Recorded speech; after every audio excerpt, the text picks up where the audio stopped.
This week on the Wine Marketer's Radar, we're looking at how smart brands are building loyalty, trust, and attention.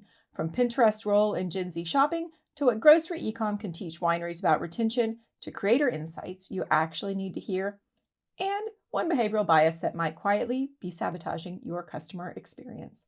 Let's get into it. First up, let's talk about Pinterest. This one surprised me. So if you still think Pinterest is a digital corkboard for recipes and bridesmaids' dresses, you're actually about 5 years behind the curve. At a recent press event, Pinterest CEO Bill Reedy proclaimed, Pinterest is now Gen Z's go-to destination for shopping inspiration. Let's break that down. Gen Z now make up over 40% of Pinterest's total users.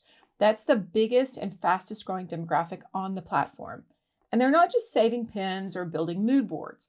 They're using Pinterest like a curated search engine to discover products, compare options, and increasingly click straight through to purchase. Pinterest is not trying to compete with TikTok on entertainment or Instagram on aesthetics. Instead, it's carving out a role as a quiet commerce platform, one that thrives on budget-conscious, planning-driven behavior.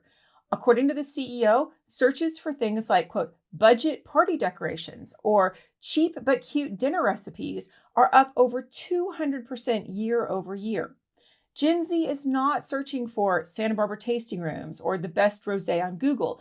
They're searching visually for tablescapes and picnic ideas and easy-to-drink summer drinks and charcuterie boards. And increasingly, they're discovering brands that show up in that content, whether those brands intended to be there or not. For wineries, this is a huge opportunity. Pinterest is no longer niche, and it's no longer optional for wine brands trying to reach next-gen consumers. If you want to meet Gen Z where they're actually discovering products, you don't need more video or more budget. You need searchable, shoppable, inspirational content, and Pinterest is one of the best places to do this, especially when your competitors probably aren't there yet. Next, let's talk loyalty. This month's report from Brick Meets Click, published in CX Dive, highlighted something big. 2/3 of Walmart's online grocery orders now come from Walmart Plus members. And those members don't just buy more often, they spend 40% more per order than non-members. This is not a coincidence. It's the result of a loyal strategy that isn't just about retention, but also about revenue. And here's what really stood out to me. Walmart Plus members are more likely to reuse e-commerce services. They show higher satisfaction and intent to repeat, and they're less likely to switch to competitors. In short, a strong loyalty program makes customers stick, spend, and skip the competition. And that's not just good for grocers. That's good for anyone trying to build a direct-to-consumer business, like, say, wineries. So many wineries we talk to think they have a loyalty strategy. But the truth is, they're still relying on a wine club to do all the heavy lifting. And that is not enough anymore, especially as D2C gets more competitive and customer expectations rise. The good news, if you're on Commerce 7, you already have the tools to compete. Commerce 7's loyalty feature lets you create multi-tiered programs based on spend, club level, or lifetime value, assign different point values per dollar spend, and reward customers with discounts, perks, or access to exclusive content. And you can do that across all of your POS, your website, and your administrative tools. So it's seamless for both your team and your customers. It's designed to be simple, flexible, and more importantly, visible to the customer. They can log in, they can see their tier, they can check their points, and they can feel like their purchases matter. Now, here's the bigger picture.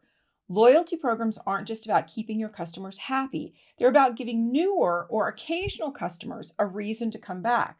When you offer even small perks, early access to new releases, a discount on a third order, or a points-based reward, you turn a one-time buyer into someone with a reason to check in again. The big takeaway, this is not about gamifying wine. It's about reinforcing value and momentum.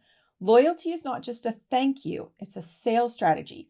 And if you are using tools like C7, you don't need a big CRM team or a big budget to start building a program that rewards your customers and grows your revenue in the process. Our next article comes from The Drum, and it's worth paying attention to. At the recent LTK Upfronts in New York, that's a major event where brands and influencers talk shop, 3 of the platform's most followed Gen Z creators took the stage. It was a front row seat to how this generation wants to engage with brands. Their message was loud and clear. Gen Z doesn't want to be sold to. They want to be seen, understood, and feel like they're a part of something. And if there's one statement that comes up time and again about marketing to Gen Z, this is it. So why does this matter for wineries? Well, too often wine brands think influencer marketing means hiring someone to hold a glass in their vineyard, and that's not what's working anymore. Gen Z can spot a fake a mile away, and they reward the brands that feel human, specific, and in tune with their lives. What does that mean? That means working with creators who already love your product, not just those with big followings. Letting those creators speak in their voice on the platforms where their audience lives, and understanding that what Gen Z buys often starts as what they talk about. This doesn't have to mean national campaigns or big budgets. Smaller creators, think regional foodies or lifestyle micro-influencers, can be incredibly powerful brand builders if the fit is right. For wineries, that means investing in content and partnerships that don't just look good, but resonate with the right people. Because in a world where trust is everything, the best marketing isn't always the most polished, it's the most personal. And our last story this week isn't breaking news, but it is essential know-how for anyone who works in marketing or user experience. It's about something called the region beta paradox, and it comes from a piece in the UX Bulletin. The region beta paradox is a cognitive bias in psychology. It describes a common behavior. People are more likely to take action when something is very bad than when it's just mildly annoying. In other words, big problems get fixed. Small problems get tolerated, often for way too long. And in the context of customer experience, that's where things quietly fall apart. And here are a few examples. A broken checkout button. That's going to get flagged immediately. But a checkout that's a little slow or confusing, that sticks around for years. In your tasting room, a staff member who's rude might get a bad review, but a host who's just a little unenthusiastic, that's rarely reported but deeply felt. We talk a lot at 5 Forest about behavioral psychology and wine marketing, and we see the region beta paradox all the time. We actually call these tolerations. They aren't deal breakers, but they do drain satisfaction over time. They slowly erode brand trust, and they may never show up in your analytics or your reviews. And because those issues are just tolerable, they never get prioritized. Meanwhile, quietly, customers are disengaging. This is the paradox in action. If something were worse, it would actually get fixed.